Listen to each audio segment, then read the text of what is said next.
Bonjour! Selon l'article publié dans lemonde.fr, la Chine s'est proclamée être la première puissance commerciale mondiale en annonçant pour 2013 un volume d'échanges annuel pour la première fois supérieur à 2 943 milliards d'euros. En effet, les exportations chinoises ont grimpé de 7,9% à 1 626 milliards d'euros en 2013, tandis que les exportations antérieures croissaient de 7,3% à 1 435 milliards d'euros, selon les chiffres publiés par les douanes chinoises vendredi dernier. Au total, le volume du commerce extérieur a progressé de 7,6% en 2013, ce qui était inférieur à l'objectif gouvernemental de 8%.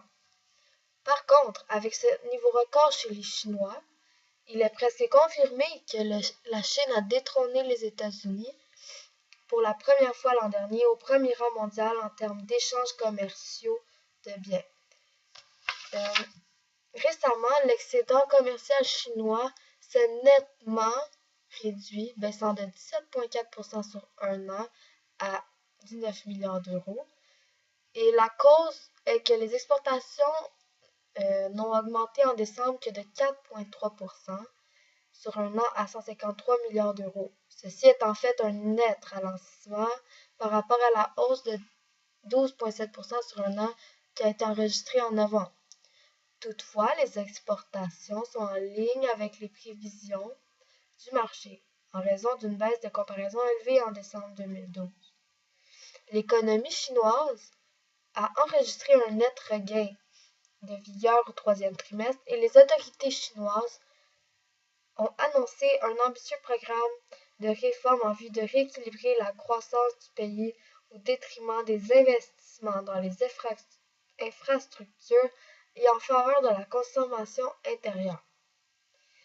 Encore une fois, selon l'article publié dans lemonde.fr, Dukzong, un village tibétain millénaire situé dans le district de Shangri-La, a été victime le samedi 11 janvier dernier d'un incendie ravageur qui a endommagé plus de 240 habitations. Près de 2600 habitants de ce village ont été évacués par les autorités, mais par contre, il n'y a eu aucun blessé. Aussi, l'incendie a détruit des antiquités et des pièces d'art tibétaines, dont un tanka, qui est une pièce sur toile de très grande valeur. Et les dégâts et les pertes économiques pourraient s'évaluer à plus de 100 millions de yuan ou 12 millions d'euros.